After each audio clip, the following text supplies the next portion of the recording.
And now I'd also like to invite another incredible person who's doing incredible work in the world. Dr. Nadine Burke-Harris has received international acclaim for her work with children who are experiencing adverse childhood experiences, which is a syndrome that has health effects downstream that plays out across a lifetime, that include things like metabolic syndromes such as heart disease, diabetes, anxiety, depression, all rooting back to adverse childhood experiences. And Dr. Burke-Harris has taken this body of research around early childhood trauma, stressors, and adverse experiences, and in her work in pediatrics, in a clinic just down the street here, in the Bayview neighborhood of San Francisco, has started to effect treatment modalities for these types of experiences that children are having that is having a profound effect. Includes things like mindfulness and early intervention. So I'll let her tell her story. And I would just ask, and by the way, she just came back from the East Coast where she received a Heinz Prize for the human condition, which is awarded to people who dedicate their life to improving the human condition. And like I said, I'll let her tell you her story. It's amazing. Her work is amazing. So please join me in welcoming Dr. Nadine Burke-Harris to the stage.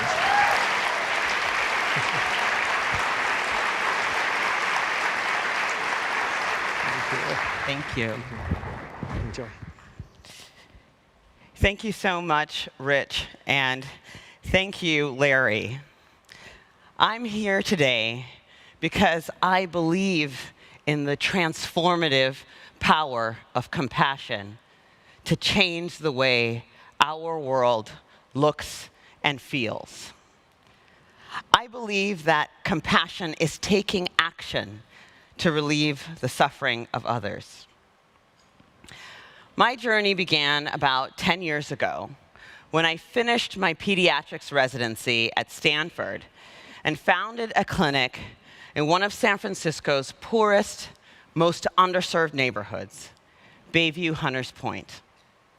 At the time, there was only one pediatrician to serve more than 10,000 children for the entire neighborhood.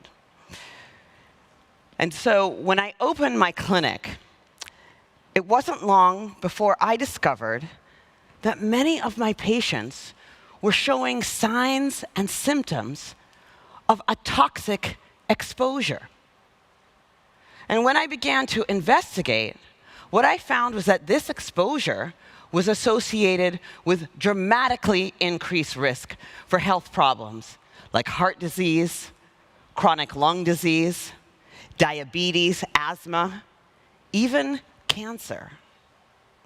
At the doses that I was seeing in my patients, we're talking about triple the lifetime risk of heart disease and lung cancer, and a 20-year difference in life expectancy. The exposure that I'm talking about is not a pesticide or a packaging chemical. It's childhood trauma. Okay, so what do we mean when we say trauma? I'm not talking about failing a test or losing a basketball game. I'm talking about the threats that are so severe, chronic, or pervasive that they literally get under our skin and change our physiology. Things like abuse or neglect, or growing up in a household with a parent who struggles with depression or alcoholism. Now, I'll be honest, when I first came across this work, I had no idea what I was stumbling onto. When I went to medical school, childhood trauma was something that you would refer to a social worker or a therapist. Doctors didn't get involved unless there was a bone to be set. But then something happened in my little clinic in Bayview Hunters Point that made me rethink my entire approach. I was being referred patient after patient after patient for ADHD or attention deficit hyperactivity disorder. Now, it would have been easy for me to pull out my prescription pad, right? Write that prescription for Ritalin, move on to the next patient. But instead, I practiced one of the most ancient forms of medicine. I listened. And a crazy thing happened. My patients told me what was really going on with them. Most of the kids that I was seeing had such significant histories of trauma that I couldn't make a diagnosis of ADHD. It just felt like there was something else going on. Now, before I did my residency in pediatrics, I did a master's degree in public health at Harvard. And one of the things that they tell you in public health school, right, day one, is that if you're a doctor and you see 100 kids and they all drink from the same well, and 95 of them develop diarrhea, right? Like, you can go ahead and write that prescription for dose after dose of antibiotics, or you can walk over and say, what the hell is in this well? So I started reading everything I could get my hands on about how early adversity affects the developing brains and bodies of children. And then one day, my colleague walked into my office, and he said, Dr. Burke, have you seen this? In his hand was a copy of a research study called the Adverse Childhood Experiences Study. That day changed my clinical practice and ultimately my career. The Adverse Childhood Experiences Study is something that everyone should know about. It was done by the CDC and Kaiser, and together they asked 17,500 adults about their histories of 10 categories of what they called adverse childhood experiences, or ACEs. These include physical, emotional, or sexual abuse, physical or emotional neglect, or growing up in a household with a parent who was mentally ill, substance dependent, incarcerated, where there was parental separation or divorce, or domestic violence. For every yes, you get a point on your ACE score.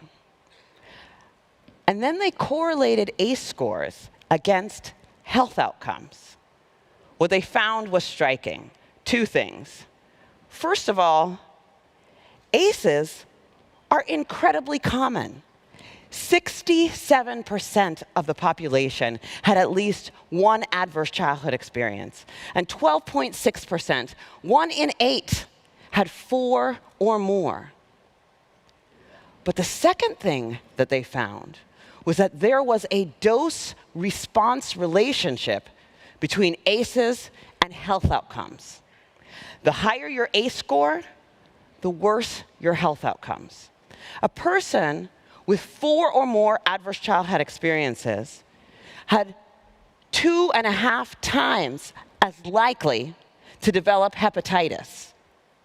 For chronic obstructive pulmonary disease, it was 3.9 times. For depression, it was 4.6 times.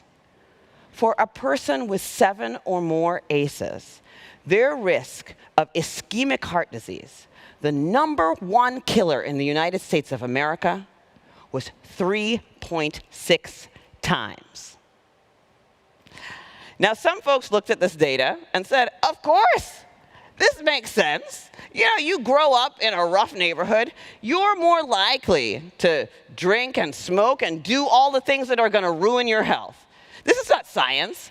This is just bad behavior. But that didn't totally square with me. It seemed to me that there might be more to it than that. So I made it my mission to uncover the science behind these patterns, because I understood that as a doctor, right, if we understand the mechanism, if we know not only, how this happens, then we can interrupt the progression and target the root of the root. What we discovered was pretty profound. Exposure to early adversity affects the developing brains and bodies of children in ways that we now understand better than we ever have before. It affects areas like the nucleus accumbens, the brain's pleasure and reward center that is implicated in substance dependence. It inhibits the prefrontal cortex, which is responsible for executive functioning and impulse control. And on MRI scans, we see measurable increases in the size of the amygdala, the brain's fear response center. So there are actually real neurologic reasons why folks who have high ACEs are more likely to engage in high-risk behavior. But it turns out that even if you don't engage in any high-risk behavior, you're still more likely to develop things like heart disease and cancer.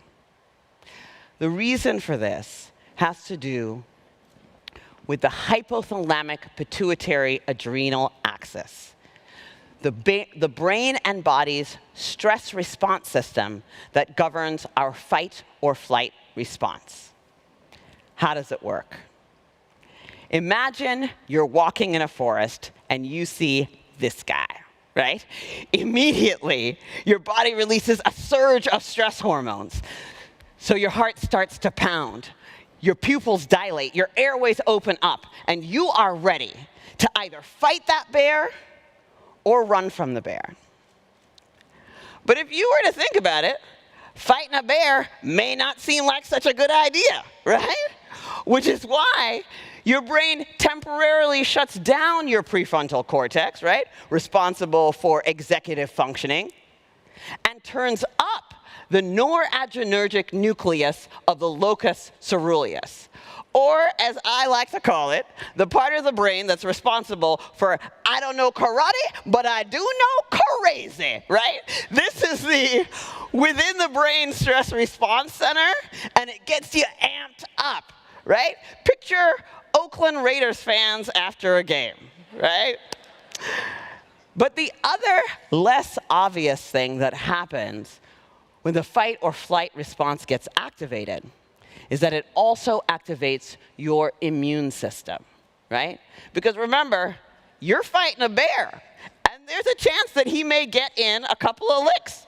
Remember Leo DiCaprio in The Revenant, right? And if he does, you want your immune system to be primed to heal and bring inflammation to stabilize the wound.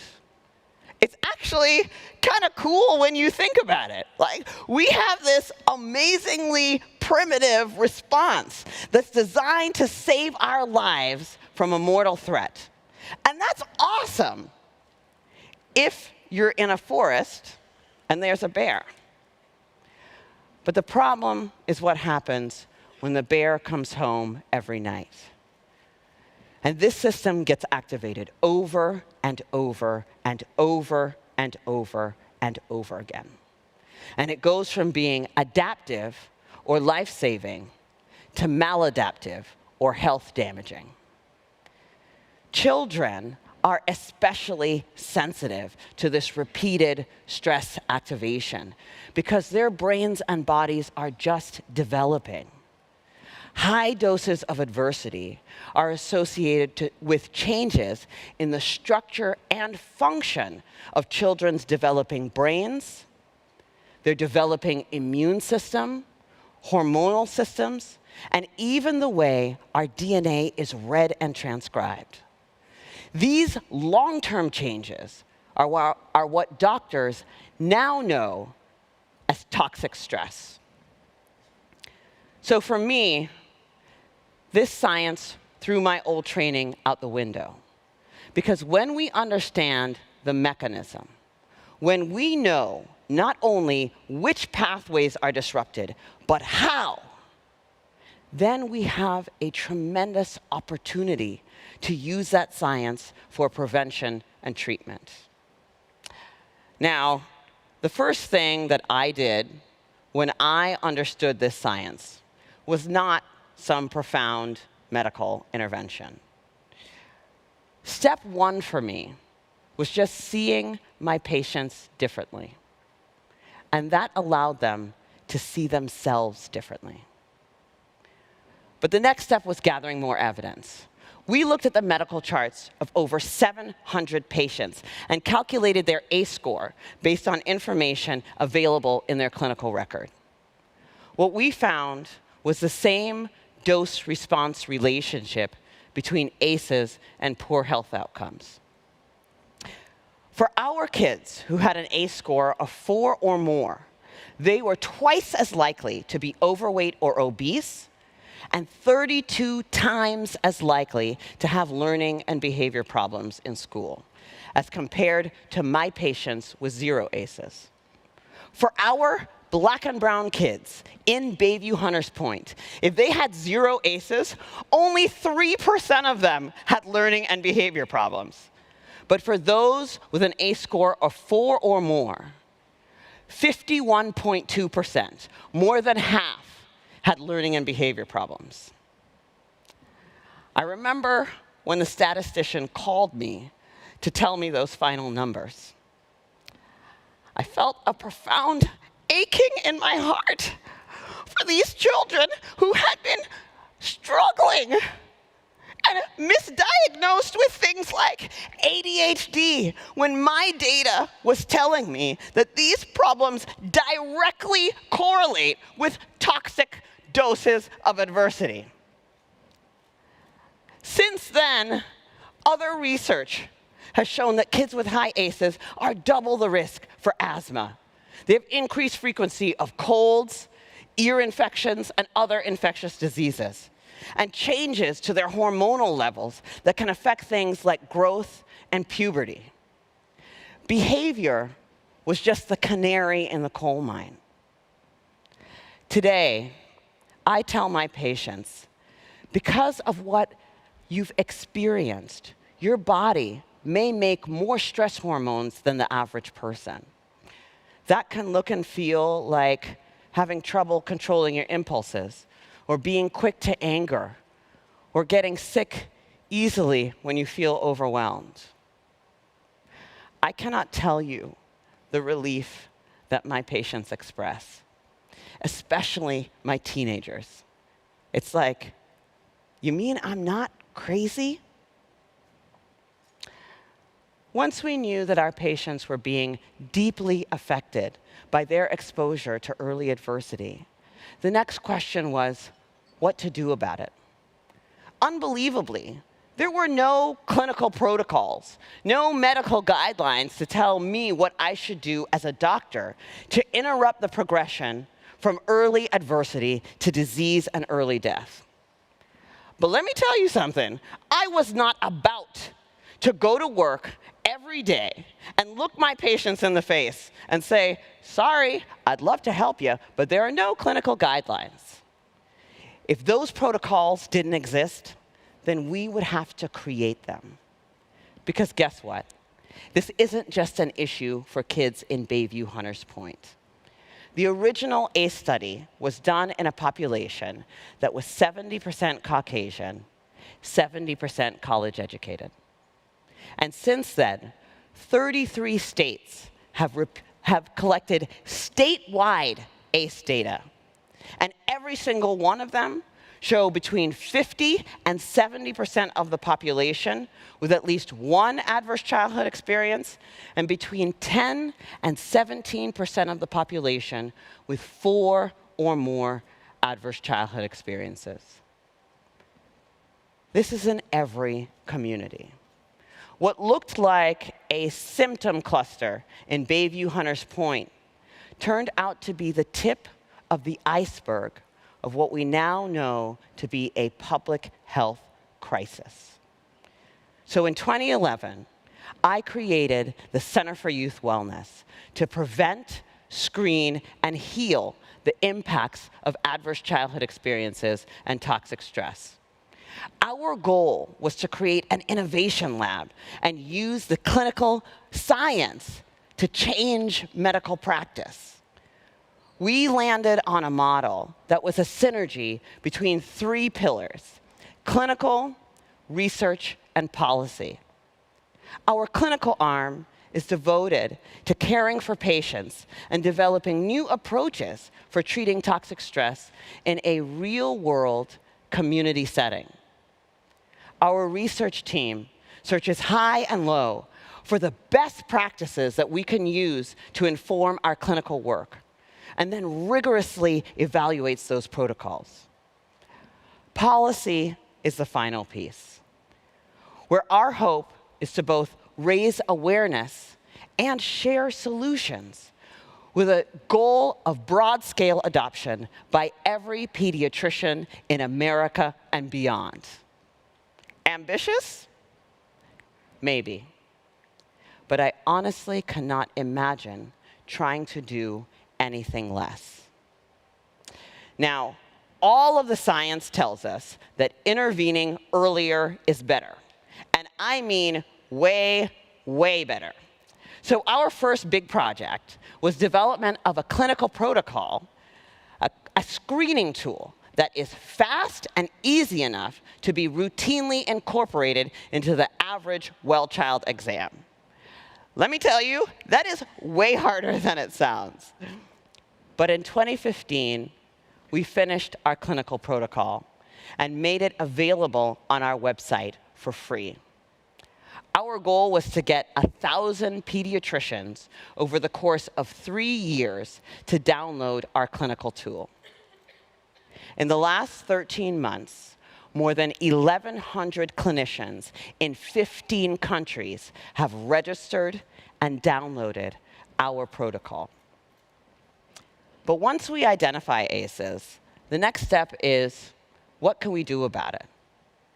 Right now, the best research tells us that there are 6 things that make the most difference in healing a dysregulated stress response. Those are sleep, nutrition, exercise, mindfulness, mental health, and healthy relationships.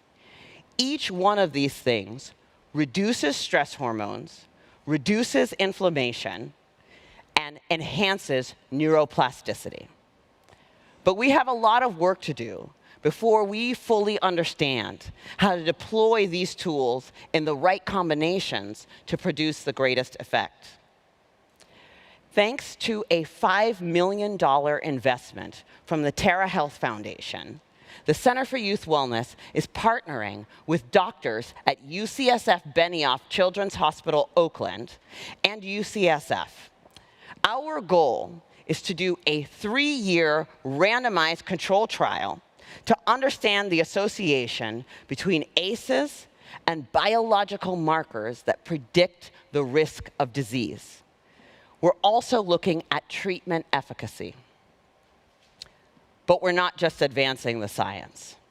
For the past 2 years, Center for Youth Wellness has been convening a group of over 30 stakeholder organizations in the state of California, including the Department of Justice, the Department of Public Health, and some of our foremost educational leaders. We are using California as a test case for developing and implementing a cross-sector collaboration to combat childhood adversity. Because from the way they are treated in the doctor's office, to the way they're educated in school, to the way they're handled in the criminal justice system, people with ACEs are tragically underserved by our society. Fully understanding how to support children and adults with ACEs can have a huge ripple effect, creating a more just and healthier society for all of us. My husband and I have a crazy blended family with 4 gorgeous boys. Our older boys are adopted, and they faced a few ACEs in their early years. I know firsthand what a difference an understanding of this biology makes in some of our most charged and challenging moments. I want to make sure that every child grows up in a society that has the knowledge and the resources to respond to ACEs with understanding and compassion. That's why I spend a fair amount of my time traveling around the country and increasingly the globe, spreading this message. Because what we need right now is a movement. 5 years ago, when I would be talking about this, I'd get in a room of 1,000 people, and I'd ask, how many folks have heard of adverse childhood experiences and toxic stress? 3 hands would go up. 2 weeks ago, when I asked the same question at the White House, every hand in the room went up. Because when it comes to a public health threat, where the link between exposure and health problems is clear, we actually, in the US, we know how to do this, right? We have the know-how to deploy public education campaigns, make sure that we have infrastructure for interventions, and invest in research that's going to catalyze advances in detection and treatment. In the face of public health threats like HIV/AIDS, lead poisoning, and tobacco, we've been pretty successful, which is why I believe that when it comes to ACEs, we can do this. Right now, the Center for Youth Wellness is about to launch an ambitious 3-year project. Our aim is to train 1,000 doctors to screen 300,000 children for ACEs. We're going to collect data and learn from their experiences as to what works and, frankly, what doesn't. But the good news is that you don't have to be a doctor or a researcher to play a part in this. There is so much that every single one of us can do. Because we know that this isn't just about certain zip codes. This is about our families, our colleagues, our nieces and nephews, our children and our grandchildren. Probably every person in this room is 1 degree of separation from someone who has experienced ACEs. I encourage you to think of that person right now and hold them in compassion. Today, I invite all of you to be part of the revolution in the way our society understands and responds to ACEs. I encourage you to learn more, to talk about this public health issue, and to support efforts to broaden awareness and advance research. If every person in this room walks out of here and talks to their doctor or their child's teacher or even a friend or a loved one and asks, have you heard of ACEs? That is how a movement begins. Thank you.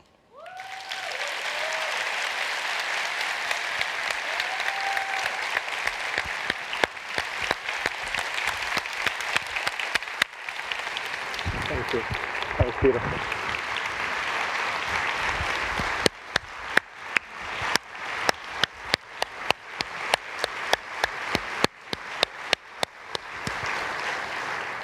Thank you for your world-changing, life-changing work. Thank you.